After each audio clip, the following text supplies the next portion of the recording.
Oke, dimulai ya. Assalamualaikum warahmatullahi wabarakatuh, teman-teman. Selamat sore. Di Zoom ini kita lanjutkan lagi ya untuk diskusi tentang diagnosa dan perencanaan.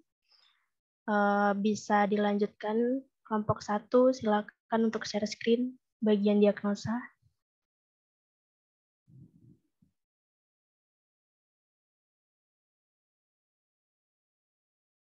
Oke, izin masuk ya moderator. Jadi di sini kita ngambil kasus yang ada kasus 2 di pengkajian. Ini ya masih kita kosongin terlebih dahulu ruangan no kamar sama no registernya. Mungkin kalau misalkan dibolehin pakai fiktif, kita ngasal aja kali ya. Terus ini untuk apa namanya analisa data yang pertama. Data subjektifnya itu pasien mengatakan sudah 1 minggu belum BAB, tidak ada keinginan BAB, tidak merasakan mules pada perut. Dan selanjutnya pasien mengatakan takut makan banyak karena jika BAB pasti akan sulit untuk mengedan dan merasa nyeri. Terus selanjutnya itu istri pasien mengatakan bahwa pasien rajin makan buah, sayur dan minum banyak sebelum sakit. Ini masuk sumber datanya, ini sumber data sekunder. Terus untuk DO-nya bising usus 6 kali per menit, terus teraba masa di bagian perut kiri bawah. Untuk etiologinya ini keengganan untuk makan mengakibatkan nafsu makan menurun dan mengakibatkan defisit nutrisi. Maka dari itu masalah dari yang nomor 1 ini adalah defisit nutrisi. Untuk rasionalnya kita masih bingung rasionalnya seperti apa. Mungkin kalau misalkan nanti ada teman-teman yang bisa kasih saran. Untuk selanjutnya bisa ada. Oke, selanjutnya di bagian kedua ada data subjektif, yaitu pasien mengeluh nyeri. Data objektifnya itu pasien mengalami kecelakaan, pasien mengalami patah tulang pinggung, dan pasien sudah 1 minggu tiduran di rumah dan dipijit di tukang urut. Sebelahnya kerusakan integrasi tulang dan mengakibatkan fraktur tulang pinggul dan gangguan mobilitas fisik.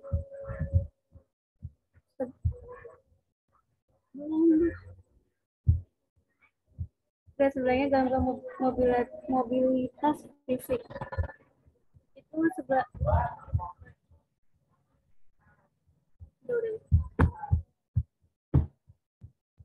bisa dilanjut. Ya, selanjutnya ini ada data subjektifnya, yaitu pasien mengeluh nyeri saat BAB, lalu pasien mengeluh nyeri. Nah, data objektifnya itu adalah mengalami kecelakaan dan mengalami patah tulang pinggul. Nah, di sini etiologinya adalah kondisi pasca trauma mekanik yang disebabkan oleh fraktur tulang pinggul karena nyeri. Nah, masalahnya itu adalah nyeri kronis. Bisa dilanjut.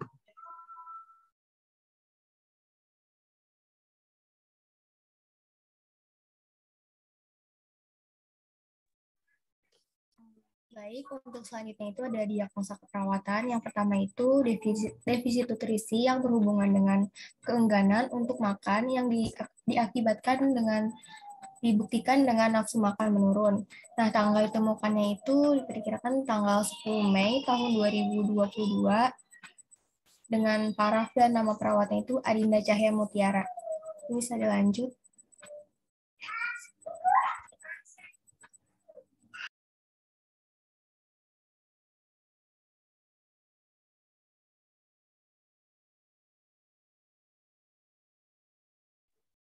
Ya, untuk diagnosanya, yang kedua itu gangguan mobilitas fisik berhubungan dengan kerusakan integritas tulang,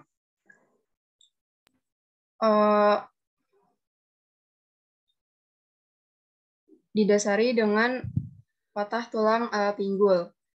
Tanggal ditemukannya itu 10 Mei 2022. Paraf dan perawatnya itu Adinda Cahya Mutiara.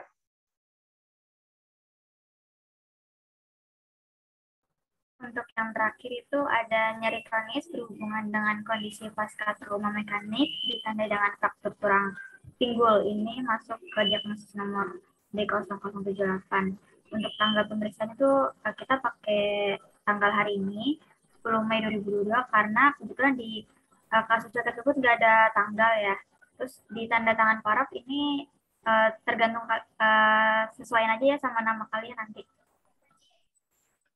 Mungkin sekian kelompok diagnosis dari kelompok 1, saya kembalikan ke Bunda Raka. Baik, terima kasih kelompok 1 yang sudah memaparkan materinya. Untuk teman-teman lain, kelompok lain, ada yang ingin disanggah atau punya pendapat lain, dipersilakan.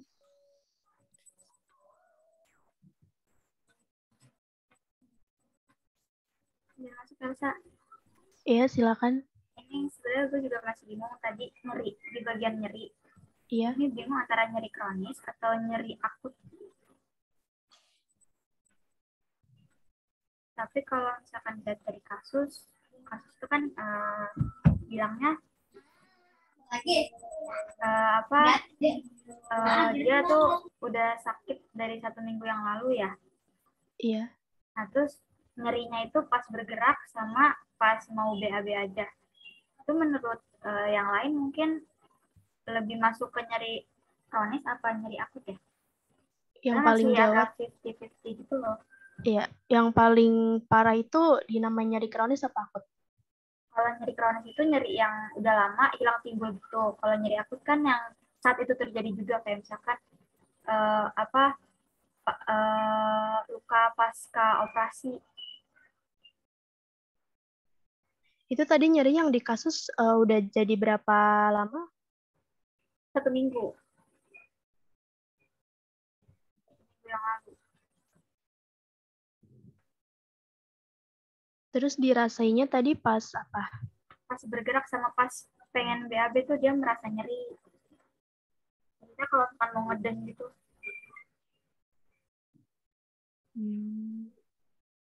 Tuh teman-teman lain ada pendapat lain itu termasuk nyeri apa?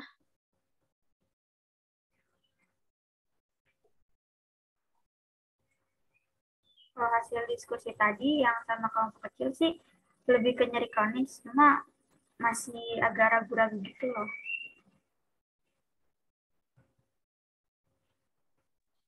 Kayaknya kronis gak sih? Soalnya dia udah 1 minggu gitu loh.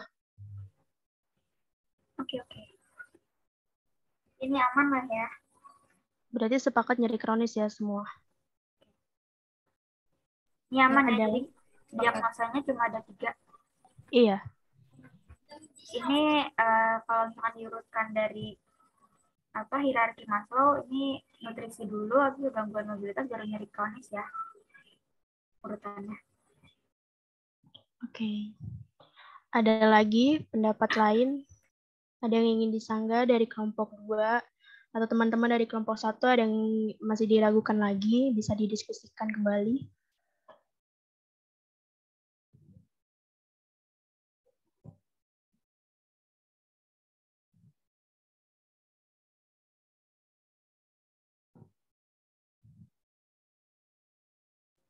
Saya mau nanya, kalau kayak gini mending fiktif aja atau kita nanya dulu mending ke Bu Ita kayak Bu, ini lebih baik.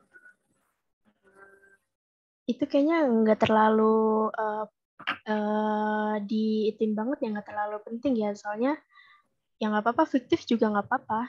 Yang penting di kasusnya kan udah dikasih tahu kasus yang berapa, tuannya yang umurnya berapa. Kalau nomor register sama ruangan itu kayaknya difiktifin juga boleh, dikosongin juga nggak apa-apa. Nanti itu aja ya, sesuai sama yang kata Elsa. Iya. Kalau rasional sendiri ini gimana? Kalau rasional sendiri tahu itu rasional tuh lebih ke alasan mengapa dia melakukan itu. Iya, tapi berarti kalau di sini ini rasionalnya alasan kenapa dia kena defisit nutrisi seperti itu apa gimana? Sepertinya enggak deh, karena kalau misalkan dilihat dari contoh yang di atas ini, juga enggak dipakai rasional. Berarti rasionalnya dikosongin aja gitu ya, yang bikin contoh yang di atas. Sepertinya dikosongin aja deh.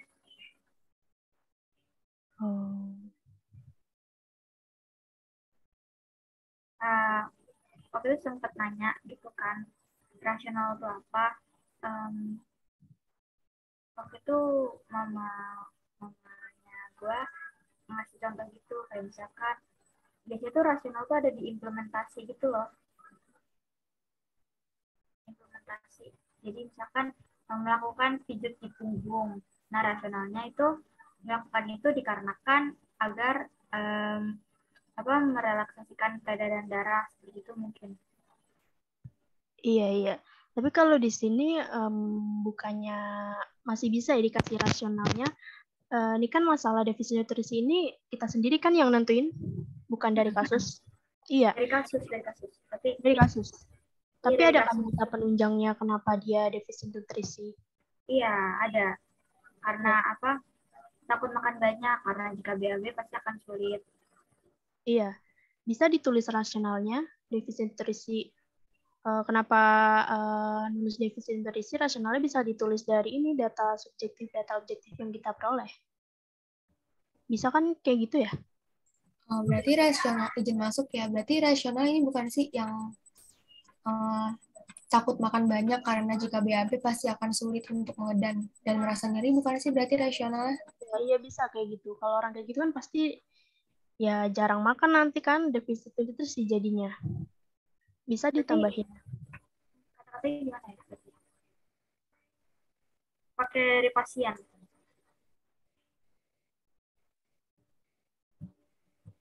Apa, Din? Ini berarti kata-kata di rasionalnya itu pakai semua yang di blok ini apa gimana? Mungkin bisa diubah dikit. Jadi Pasien kan rasional tuh kayak penyebab gitu nggak sih, lebih kayak kenapa gitu dari sementara itu, berarti bisa jadi enggak sih kalau karena pasien takut makan banyak gitu? iya.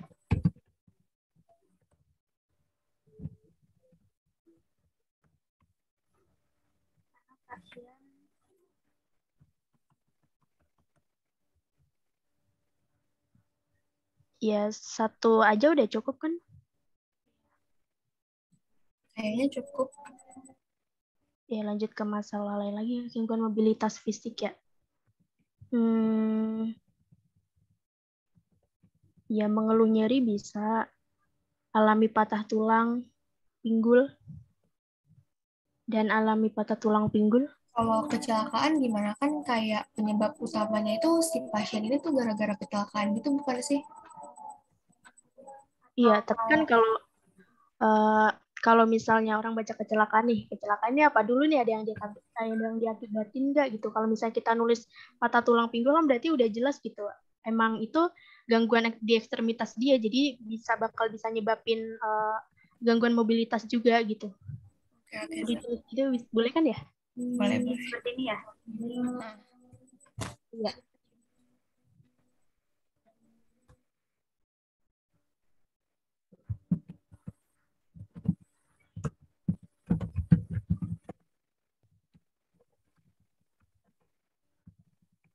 Jadi ini karena pasien merasa nyeri saat bergerak. Kalimatnya karenanya ada dua itu.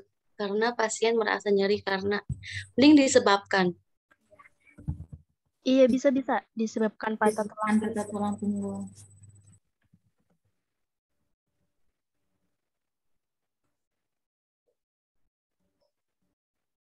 Ya, lanjut.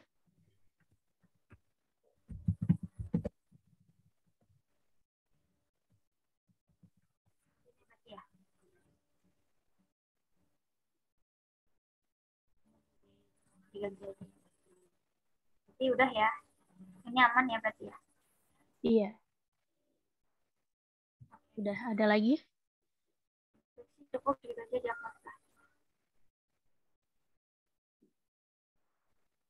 Udah cukup ya. Berarti untuk kelompok 1 diskusinya sudah selesai. Tadi juga ada beberapa yang sudah diperbaiki. Sekarang dilanjutkan diskusi kelompok 2, yaitu tentang perencanaan, persilakan untuk share screen.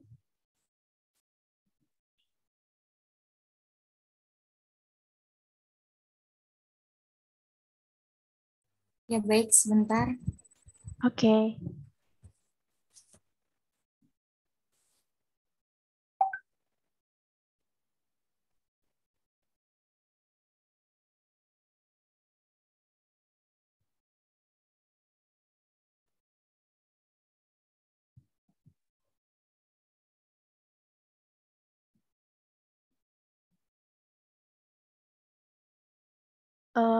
Tulisannya agak kecil, Amel, bisa di zoom sedikit. Ya, sebentar ya.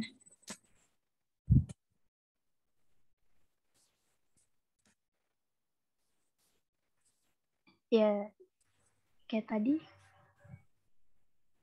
Kelihatan nggak? Kurang gede dikit. Nah, kayak gitu lebih enak. Iya. Oke.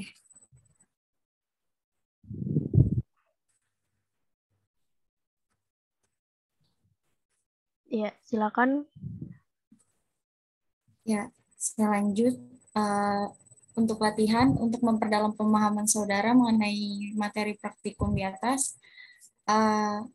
Kerjakan latihan berikut, cobalah buat perencanaan keperawatan untuk masing-masing diagnosa keperawatan pada kasus-kasus bagian pengkajian keperawatan atau kasus pada halaman 57. Di sini langsung ke kasusnya aja ya. Perencanaan keperawatannya, nama pasiennya Tuan X, umurnya 47 tahun, ruangan Mawar, nomor registernya 00021. Diagnosis keperawatannya yaitu defisit nutrisi berdasarkan keengganan untuk makan didasari dengan penurunan nafsu makan. Tujuan dan kriteria hasilnya, setelah dilakukan intervensi keperawatan selama 2 kali 24 jam, status nutrisi membaik dengan kriteria hasil. Yang pertama, porsi makan yang dihabiskan meningkat. Yang kedua, perasaan cepat kenyang menurun. Dan yang ketiga, nafsu makan membaik. Rencana tindakan keperawatannya yang pertama itu observasi, yaitu diidentifikasi status nutrisi, identifikasi alergi dan intoleransi makanan, identifikasi makanan yang disukai, dan monitor asupan makanan. Selanjutnya itu terapeutik, berikan makanan tinggi serat untuk mencegah konstipasi. Selanjutnya memberikan suplemen makanan. Yang ketiga ada edukasi, yaitu anjurkan posisi duduk jika mampu. Rasionalnya, untuk mengetahui status nutrisi pasien saat dilakukan intervensi agar menjadi lebih baik. Yang kedua, mengetahui makanan yang memicu alergi makanan yang disukai agar dapat menunjang status nutrisi menjadi lebih baik. Yang ketiga yaitu makanan tinggi serat dapat mencegah konstipasi agar pasien tidak perlu mengedan saat buang air besar sehingga pasien dapat menghindari nyeri pada saat buang air besar. Posisi duduk saat makan mempengaruhi kemudahan mencerna dan mengurangi resiko makanan yang sulit dicerna. Selanjutnya ada di bagian, mohon maaf, di bagian rencana tindakan itu masih ada kolaborasi. Kolaborasi itu pemberian obat pereda, yaitu pemberian obat pereda nyeri, antimatik jika perlu, kolaborasi dengan ahli gizi untuk menentukan jumlah kalori dan jenis nutrien yang dibutuhkan jika perlu. Selanjutnya ada rasional tindakannya. Pemberian pereda nyeri atau antimatik dapat membantu meredakan nyeri pasien untuk menghilangkan rasa mual pada pasien dan kerjasama dengan ahli gizi untuk menentukan makanan sesuai nutrisi yang dibutuhkan. Bisa dilanjutkan dengan Elsa.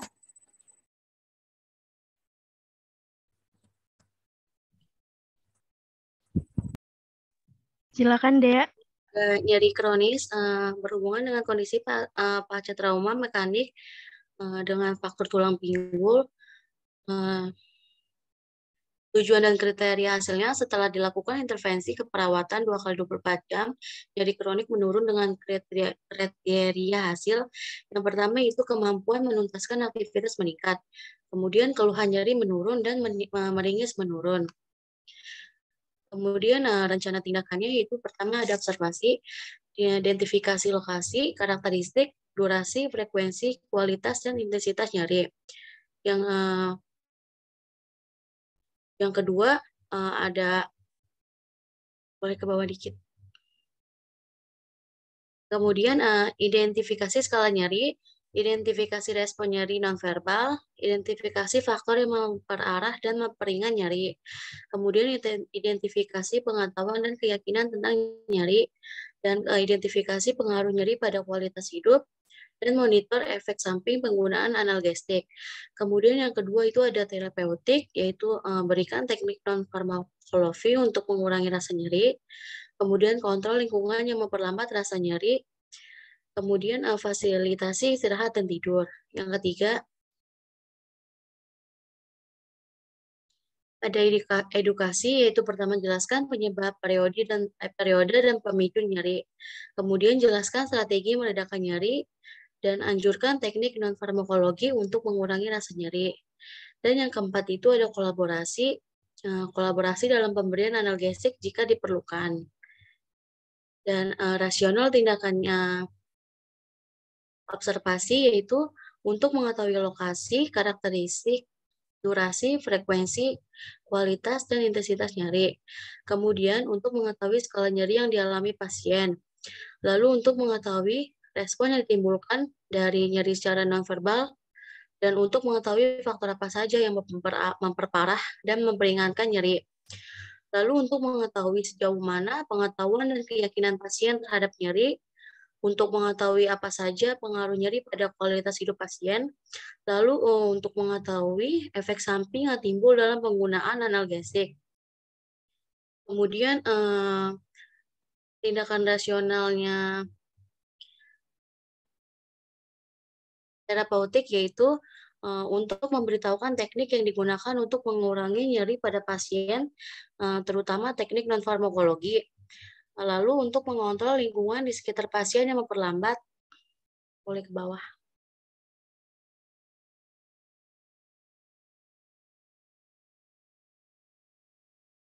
Yang memperlambat rasa nyeri yang ditimbulkan, lalu untuk memfasilitasi istirahat dan tidur pasien dengan aman dan nyaman. Kemudian ada rasional tindakan yang edukasinya, memberikan pengetahuan terkait dengan penyebab, periode, dan pemicu nyeri. Lalu memberitahukan strategi yang digunakan untuk meredakan nyeri, dan memberikan anjuran kepada pasien untuk menggunakan teknik non-farmakologi untuk mengurangi rasa sakit. Lalu ada kolaborasi, yaitu melakukan kolaborasi dengan tim kesehatan lain dalam pemberian analgesik jika diperlukan. Next.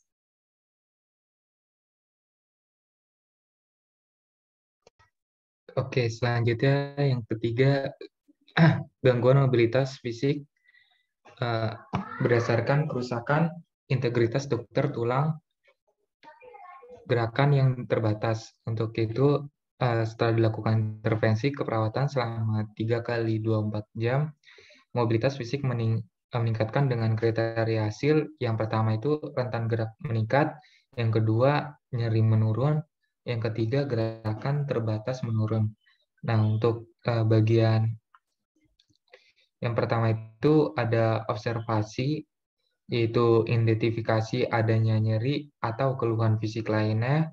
Yang kedua terpetik fasilitas aktivitas mobilisasi dengan alat bantu, misalnya pagar tempat tidur. Yang ketiga itu edukasi, jelaskan tujuan dan prosedur mobilisasi. Berikutnya ajarkan mobilisasi sederhana. Oke, lanjut next. Ada lagi nggak yang poin keempat?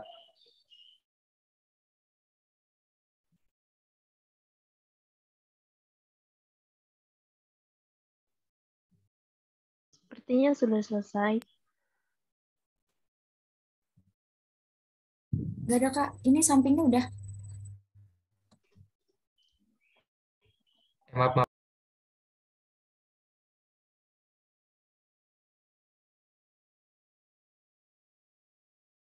Ya, sepertinya Dimas terlempar ya. Maaf, maaf. Ya, boleh dilanjutkan. Yang poin keempatnya, yang setelah edukasi ada nggak? Coba Tidak kalau... ada, udah selesai. Ini lanjut yang di sampingnya, mohon maaf. Oke, untuk selanjutnya itu ya untuk observasi ini untuk mengetahui nyeri atau keluhan fisik lain dan menghindari nyeri atau keluhan fisik lainnya saat mencoba mobilisasi. Yang kedua itu pada terapatik ini yaitu alat bantu memudahkan pasien melakukan mobilisasi. Yang ketiga itu edukasi, yaitu agar pasien mengetahui tindakan dilakukan prosedur mobilisasi. Berikutnya ada lagi mobilisasi sederhana membuat tubuh pasien beradaptasi secara perlahan. Oke, next. Saya kembalikan ke moderator. Baik, terima kasih kelompok 2 yang sudah memaparkan materi. Selanjutnya untuk sesi diskusi, silakan jika teman-teman ada pendapat lain atau ada yang disanggah, dipersilakan.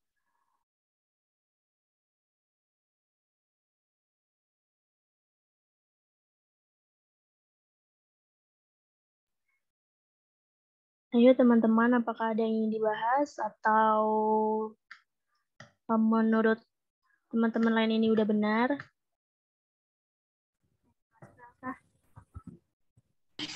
Izin bertanya dong. Iya. Ini tuh kasus yang nomor 57 kan ya? Kayak halaman 57 kan ya? Ini kasus 2 bisa dijelaskan lagi, Dinda, kasus halaman berapa? Ini kita ambil dari kasus 2 yang di modul bagian pengkajian.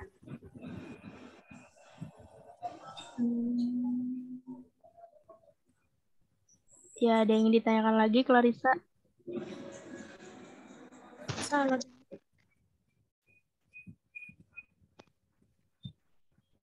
Izin masuk moderator. Ya. Pengen nanya, masih bingung juga sebenarnya urutan prioritasnya itu tuh lebih baik tuh apa dulu ya, karena kan yang di materi itu yang diprioritasin terlebih dahulu itu kan mengancam kehidupan, mengancam kesehatan, sama mempengaruhi perilaku. Nah itu kira-kira tuh baiknya tuh yang mana dulu ya, karena di diagnosa juga tadi masih bingung gitu sih. Iya, di sini di tiga-tiganya itu apa aja? Definisinya terisi, terus apa lagi? Mobilitas sama nyeri kronis.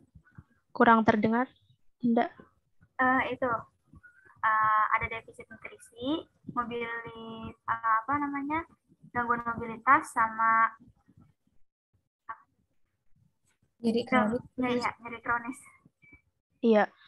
Untuk yang pertama pasti yang paling diutamain defisit nutrisi dulu kan. Nah, yang kedua itu kalau menurut saya sendiri sepertinya nyeri dulu, baru mobilitas fisik.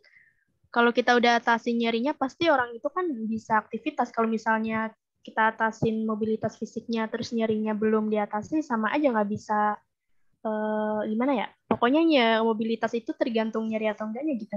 Bisa kan kayak gitu? Ya, paham. Tapi nanti yang didiagnosa biar diubah ya, ditukar. Ya, yang di sini udah benar. Ya, Dimas, silakan. Mungkin kalau nyeri ini kan berkaitan dengan poin pertama ya, kalau menurut gua. Tapi kalau defisit itu bisa ditahan dulu. Sedangkan kalau nyeri ini kan, kalau pasien merasakan nyeri pasti merasakan sakit banget dong. Tapi kalau di defisit ini bisa disanggah, bisa bisa poin kedua lah. Kalau menurut gua poin nyeri pertama dulu itu, berarti menurut Dimas. iya. Kalau menurut gua nyeri kronis sih yang pertama. Tapi kalau bukannya kalau orang mengalami udah defisit nutrisi itu malah bahaya banget untuk tubuhnya. Kalau nyeri itu kan masuknya ke ini kan, masuk ke di teori Maslow yang kenyamanan itu kan. Yang di teori Maslow yang paling utama itu justru yang ini bukannya nutrisi gitu-gitu, yang kebutuhan fisiologisnya.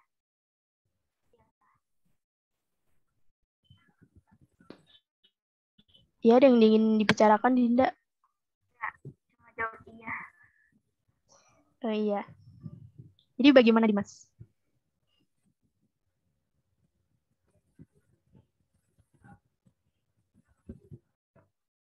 Bagaimana, Dimas? Mungkin kalau emang nanti mungkin kalau gue cari referensi lagi kali ya. Oh, oke. Boleh deh. Jadi sementara sepakat defisit nutrisi dulu ya yang diutamakan. Iya, Sa. Baik, selain itu ada lagi yang ingin dibahas teman-teman lain? Silakan jika ada pendapat lain.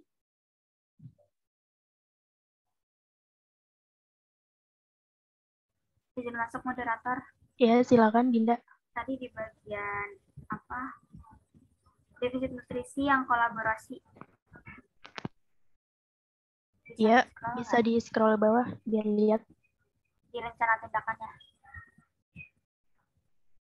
Bagian kolaborasi. Nah, ya, di poin 1 ini perlu ditambahin nggak? Ini kan cuma kolaborasi pemberian obat, pereda nyeri, apa gitu, jika perlu kan. Itu perlu ditambahin nggak kolaborasinya tuh sama siapa?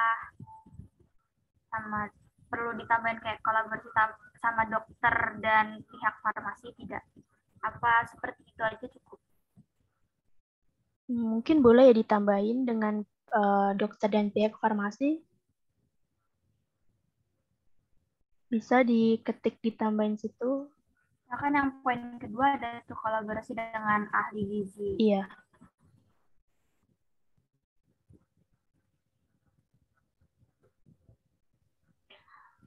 Boleh Dokter diulangi pada dokter dan pihak farmasi.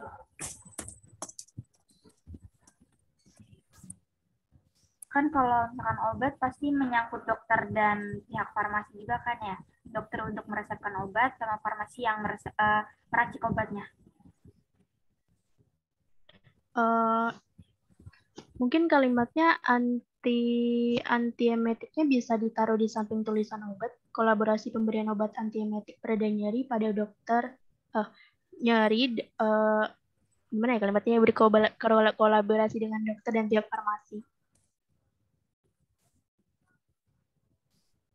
Iya, anti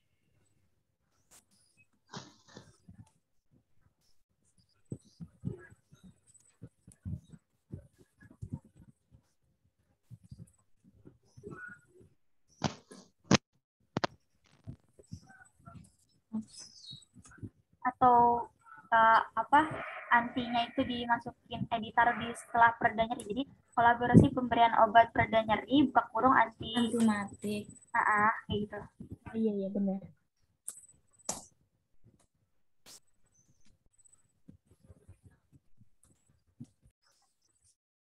Mungkin kata padanya bisa diganti dengan pereda dengan antimatik. Kata pada. Maaf. Iya. Dengan dokter dan pihak farmasi jika perlu. Pereda nyeri.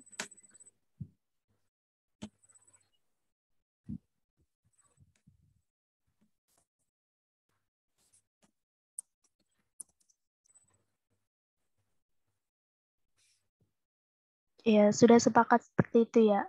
Ada lagi yang lain?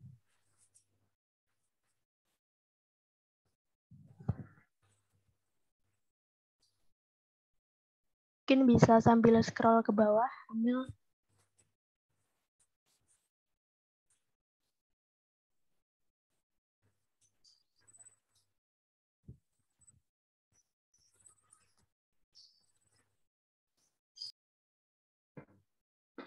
Ya, ada lagi dari teman-teman yang perlu diperbaiki.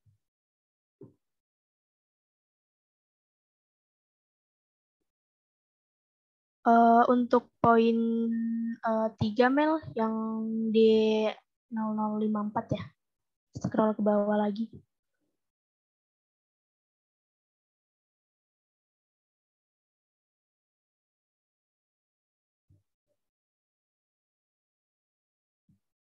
Ya, ke bawah lagi.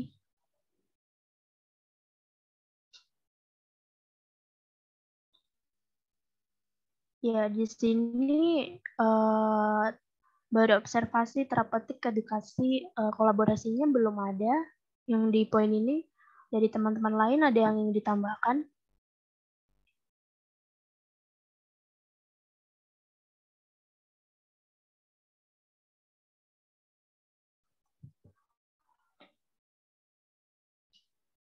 Bagaimana? Ada pendapat lain? Mohon ditunggu ya. Dibaca dulu. Baik.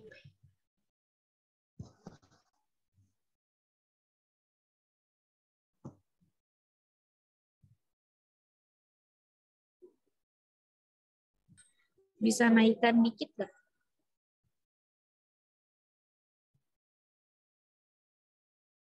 Di bagian mana, Clarissa? Ya udah di sini aja. Di bagian apa ya? Iya Mel, di sini aja udah.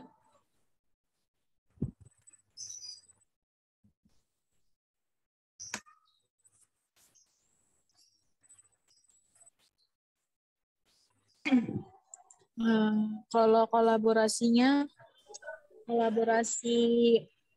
untuk tadi kan dia ini kerusakan integritas struktur tulang ya. Tapi kan dia Iya. ini bisa jalan kan ya? Iya, Cuman gerakan kita terbatas. aja kan.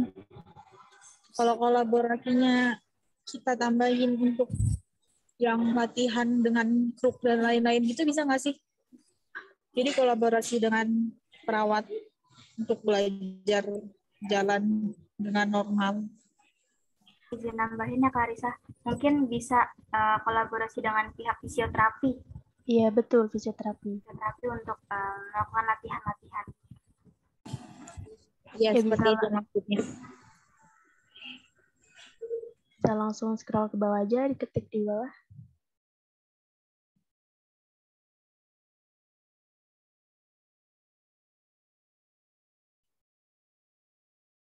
Melakukan latihan.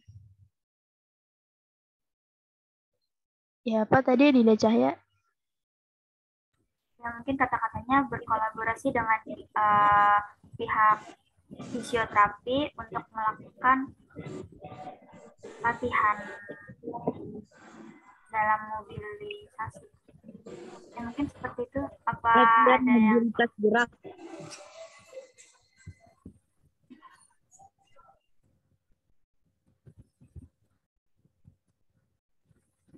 untuk latihan? Apa tadi Kak Arisa? Nyonya. Kenapa? Tadi apa? Kelanjutannya. Dengan pihak fisioterapi untuk latihan mobilitas gerak. Oh iya ya. Mobilitas fisik. Atau aktivitas latihan. Latihan mobilisasi gerak aja nggak sih gerak? Kalau fisik tuh banyak, semuanya fisik. Mungkin. Mobilitas fisik. Kalimatnya yang benar sepertinya mobilitas fisik. Kalau Fisik mobilitas aja deh kayak lebih Iya. ini. Iya, betul. Aktivitas gerak aja. Iya deh ya. Fisik aja.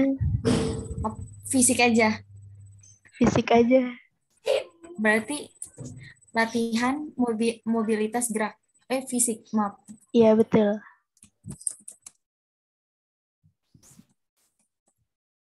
Oke. Ya, di kolom sebelahnya itu apa? Rasional ya? Rasional ya. Iya.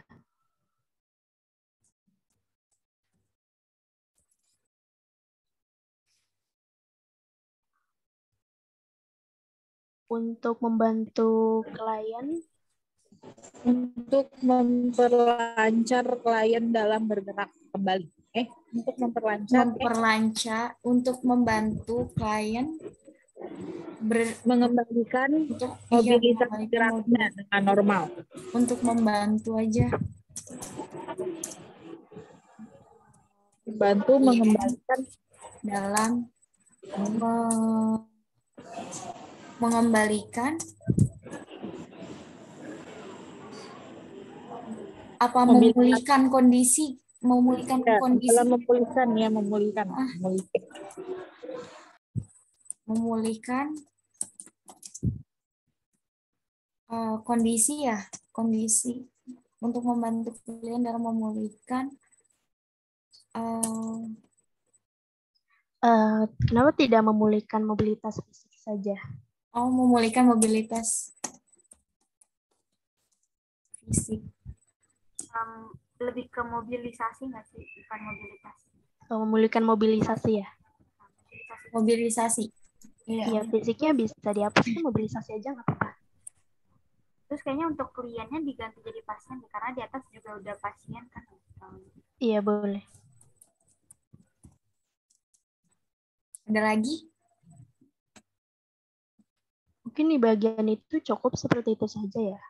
Mungkin di bagian lain ada yang punya pendapat lain. Kalau dari Clarissa cukup. Iya, bagaimana dengan teman-teman lain?